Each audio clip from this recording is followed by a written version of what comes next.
Good morning, everyone. Here we are going to start the next module, that is first module. It is we are going to talk about the introduction towards measurement and some of the scaling techniques. And in the previous classes, we have discussed about the nature and use of psychological test, and we have given the definition for psychological testing, and we have given the entire outline related to a psychological test or conducting the psychological test. And here we are going to give some of the description towards the measurement and some of the scaling techniques. So here we have mentioned that the stopwatch procedure, instead of the rank order method, that is classifying as first, second and third, so it is being classified in between with some other factors like. Here we can see that the stopwatch procedure communicates how much longer the second place finisher took to finish than the first place winner. So in between there is a factor related to the time gap.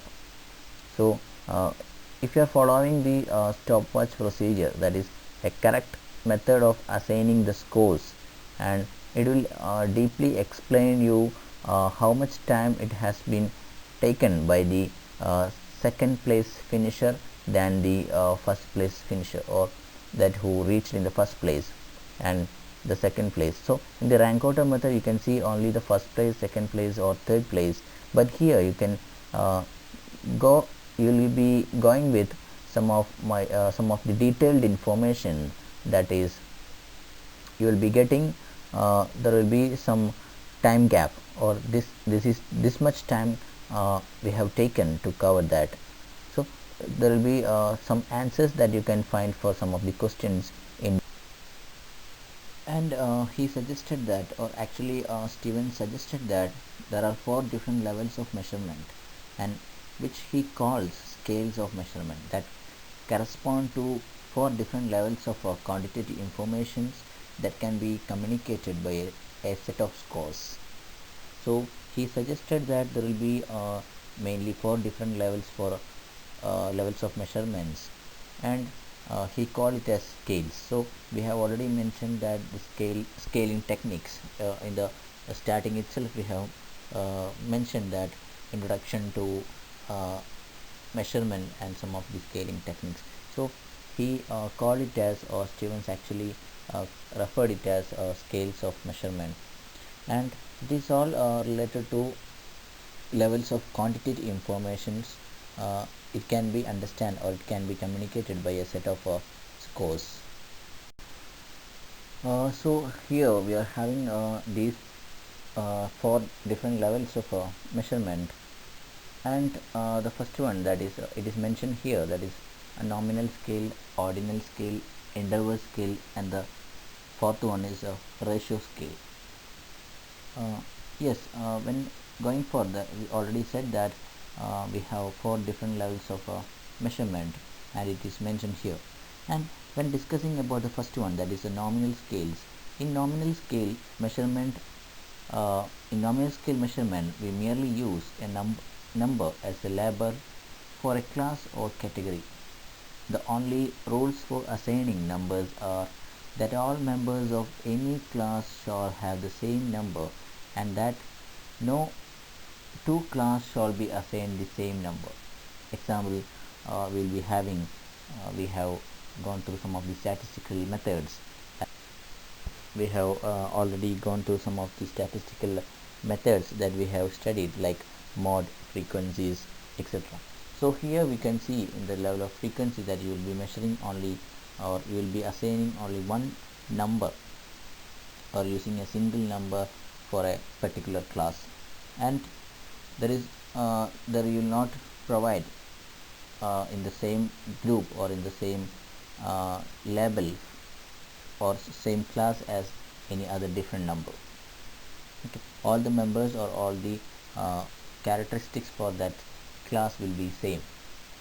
The only rule for assigning the numbers are that all members of any class shall have the same number, and that no two class shall be assigned the same number also. So if you distribute again the next class, there is no same number can be done with the first class.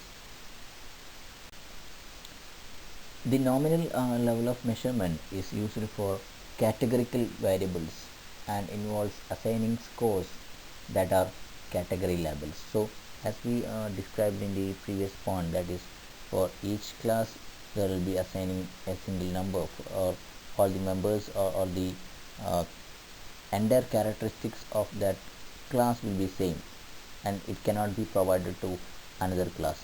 So like that, the nominal level of measurement is used for categorical variables. So the single category which will be labeled in the same, the variables in the same variable can be categorized only into the single group. So and involves assigning scores that are, it is known as category labels. And category labels communicate whether any two individuals are the same or different in terms of the variable being measured. For example, you can see here, if you look at your research, participants as they enter the room decide whether each one is male. For example, if you look at your research, participants as they enter the room decide whether each one is male or female, and this and type this information into a spreadsheet. You are engaged in nominal level measurement. So the next level of measurement, that is the ordinal level of measurement. So the ordinal level of measurement involves assigning scores so that they represent the rank order of the individuals. So ranks communicate not only whether any two individuals are the same or different in terms of the variable being measured, but also whether one individual is higher or lower on that variable. So here this level of measurement depicts that, or some ordered relationship among the variables observations.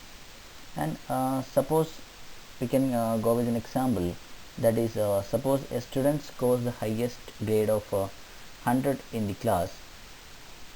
In this case, he would be assigned the first rank. Then another classmate scores and second highest grade of an 92, he would be or she would be assigned the second rank. A third student scores 81 and he would be assigned the third rank, and so on it will go, right? So the ordinal level of measurement indicates an ordering of the measurement. So it will give an order to the levels. So as like the example what we have mentioned in the previous slide for the ordinal scale, here is another example. You can see that a researcher wishing to measure consumers' satisfaction with their microwave ovens might ask them to specify their feelings as either very dissatisfied, somewhat dissatisfied, somewhat satisfied, or very satisfied. So in between the categories that you can see, that very dissatisfied, somewhat dissatisfied, somewhat satisfied, and very much satisfied on the product.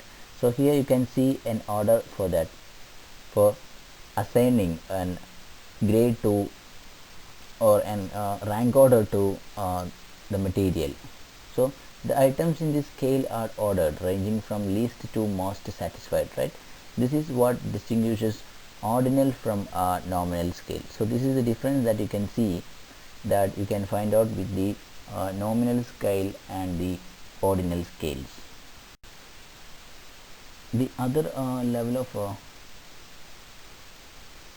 measurement that includes the interval level, or we can say that the interval scale of a measurement. So the interval level of measurement involves assigning scores using numerical scales in which intervals have the same interpretation throughout. So interval scales of measurement not only classifies and orders the measurement, but it also specifies that the distance between each interval on the scale are equivalent along the scale from low interval to the high interval. So here we can have an example that consider either the Fahrenheit or Celsius temperature scales. The difference between 30 degrees and 40 degrees represent the same temperature difference as the difference between 80 degrees and 90 degrees. So this is because each 10 degree interval has the same physical meaning in terms of the kinetic energy of molecules. So here you can see an interval of 30 to 40. So in between it will follow the same as for the next interval what is given, that 80 degrees to the 90 degree. So this is following an equal level of measurement in between that. So that's why it is called an interval scale. An example, an interval level of measurement of anxiety in a student between the score of 10 and 11. This interval is the same as that of a student who scores between 40 and 41. A popular example of this level of measurement is temperature in centigrade. So that is what we have mentioned. So for example, the distance between 94 degrees Celsius and 96 degrees Celsius is the same as the distance between 100 degrees Celsius and the 102 degrees Celsius.